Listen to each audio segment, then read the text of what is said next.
à m'acquitter d'un devoir sacro-saint, celui d'exprimer de tout cœur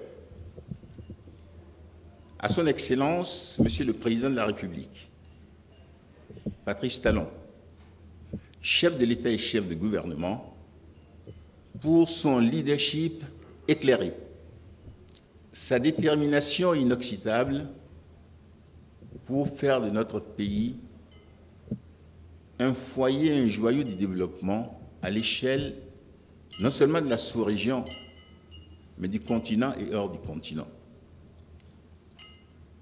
Permettez-moi d'adresser mes chaleureuses félicitations à mon frère et ami, le ministre des Mines et de l'Eau, pour son sens de l'initiative, son engagement remarquable et surtout sa capacité d'organisation et de fédération des forces qui ont permis en un temps record, 48 heures, le déroulement fluide de ce salon international des mines, des carrières et du pétrole dans notre pays. Ma gratitude la plus sincère, je l'exprime en direction des éminents participants, les ministres venus de loin, les ministres et anciens ministres, mais également le secrétaire général de l'APO, l'Organisation des produits pétroliers, des pays producteurs du pétrole en Afrique, qui a fait le déplacement et qui nous a vraiment donné des discours de haute facture sur la problématique de la recherche minière et pétrolière dans notre sous-région. Mais la palme d'or, je souhaiterais la réserver aux grands acteurs internationaux qui ont fait les déplacements. Les grandes sociétés internationales d'exploration et de production minière et pétrolière, qu'ils soient remerciés d'avoir pris la peine de venir, c'est l'expression de l'intérêt qu'ils portent au développement de notre pays. Cette même palme d'or, je la réserve à la haute direction de SEMICA, et particulièrement à mon frère et ami, camarade d'école, le ministre du Burkina Faso, Philippe Ouédraogo, président du directoire de SEMICA, pour son sens de l'initiative, son engagement, sa modestie tout à fait exemplaire et la discrétion extraordinaire dont il a fait preuve au cours de ses travaux, en organisant les débats, en veillant à ce que les choses se passent suivant le calendrier que nous avons retenu. Philippe, je te remercie.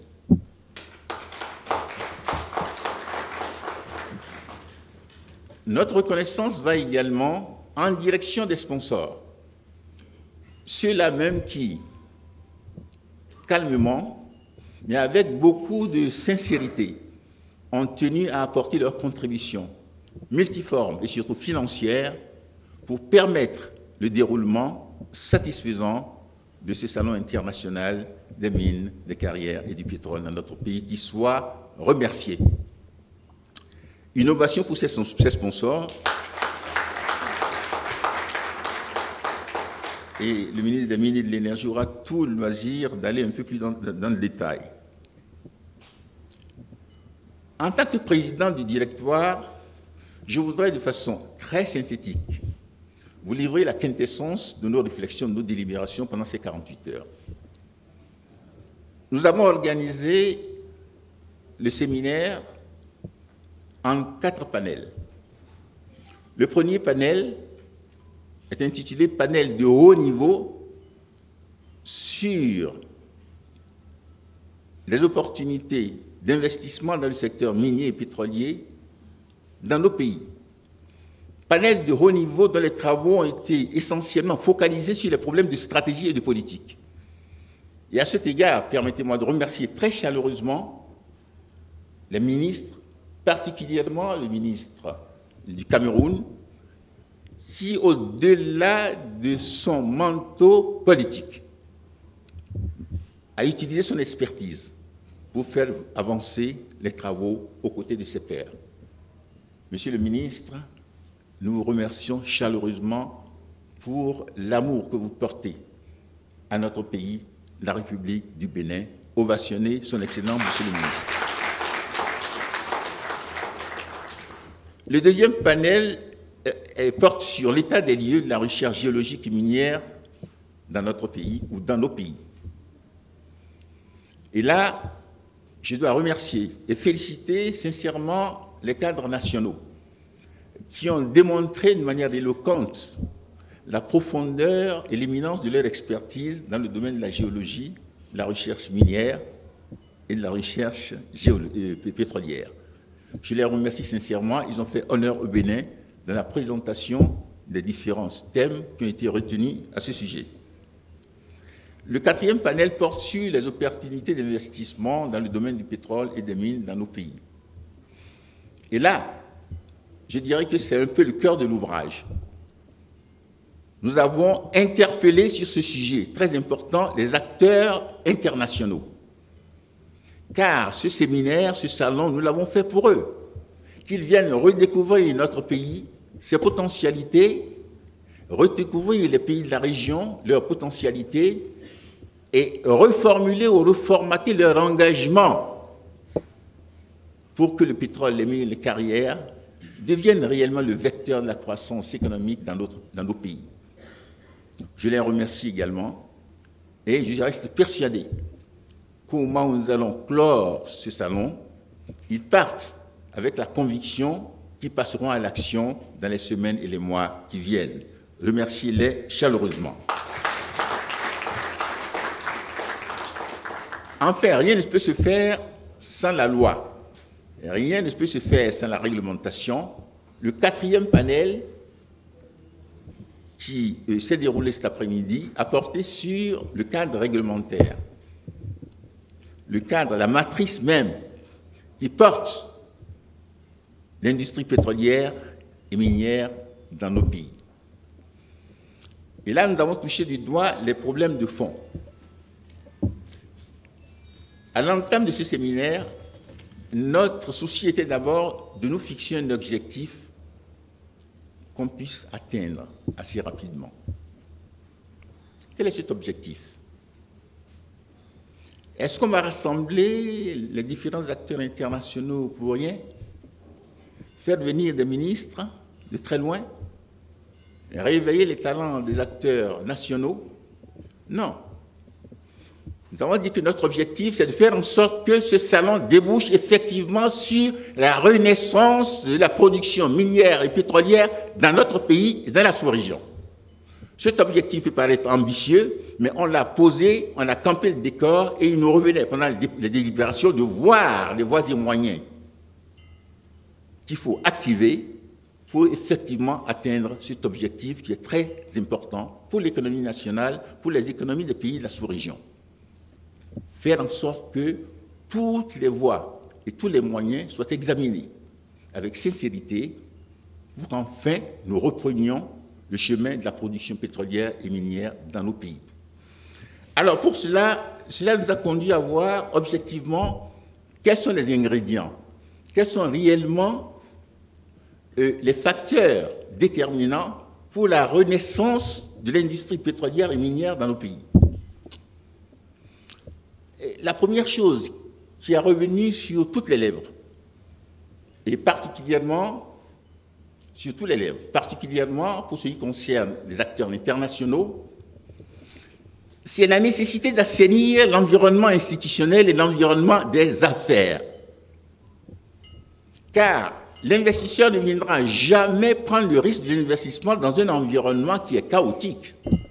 Dans un environnement qui ne garantit pas le retour sur l'investissement, la stabilité fiscale, la stabilité des institutions, la stabilité du cadre légal. C'est ainsi donc que nous avons compris que deux documents de référence doivent être examinés de fond en comble.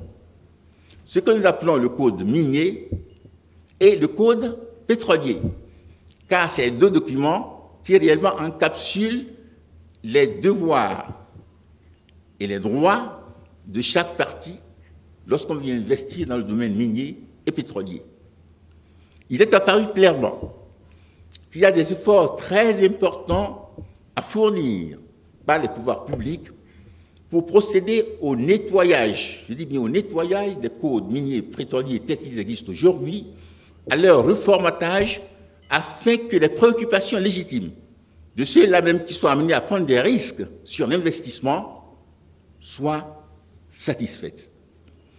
Et la satisfaction a été totale au niveau des participants de constater qu'effectivement, il y a une prise de conscience dans nos pays que les codes miniers et pétroliers doivent être réellement nettoyés dans le sens, disons, assez favorable pour générer l'enthousiasme des investisseurs. Mais on ne s'est pas arrêté là. Après le code minier et pétrolier, il est apparu nécessaire de revenir encore une fois sur les problèmes de gouvernance. Tant que la gouvernance n'est pas renforcée, l'état de droit n'est pas au rendez-vous, le fonctionnement des institutions n'est pas fluide, il est évident que l'investisseur, encore une fois, ne sera pas en confort pour prendre le risque de l'investissement. De manière in extremis, notre ministre des Mines et de l'Eau a soulevé en fin de matinée un point très important sur lequel tout de suite j'ai bondi. Le problème de la garantie, le problème de la sécurisation des investissements à travers les garanties. Je vous remercie, Monsieur le ministre, d'avoir évoqué ce sujet. Et là, la satisfaction, là encore, est totale parce que nous avons des moyens légaux, des structures internationales, sous-régionales, qui sont capables de fournir les garanties nécessaires aux investisseurs dans le domaine des mines et de l'énergie. Et à ce sujet, nous avons eu un collègue ici d'une institution basée à Nairobi qui nous a fait part de leur capacité à fournir ces garanties. L'AMIGA est là, dans le groupe de la Banque mondiale, mais surtout le groupe de la Banque islamique de développement, dont je suis le pur produit. J'en ai été le gouverneur, directeur exécutif, conseiller et consort. Et la BID dispose effectivement d'une structure qu'on appelle l'AICIEC et qui a la vocation de fournir ces garanties aux investisseurs. Ceci est très important à souligner. Ils sont là, les acteurs internationaux. Sachez que nous avons des structures nationales, sous-régionales, internationales qui vous permettent enfin d'avoir la garantie de vos investissements. Donc, il vous revient de demander des détails sur ces structures pour qu'elles se mettent tout simplement à votre disposition. Bien, cela dit, revenons au Bénin pour clore nos propos. Ce séminaire, comme l'a souligné à juste titre Philippe Ouédraogo, nous l'avons voulu. Nous l'avons voulu et grâce à Semika, à sa haute direction, nous l'avons organisé. Cela signifie que le Bénin a une volonté réelle d'aller de l'avant sur le front de la recherche pétrolière et minière et surtout de la production pétrolière et minière. Alors, à ce sujet, il nous revient, mesdames et messieurs les acteurs internationaux, de vous dire qu'il y a une volonté inoxydable de la part des pouvoirs publics.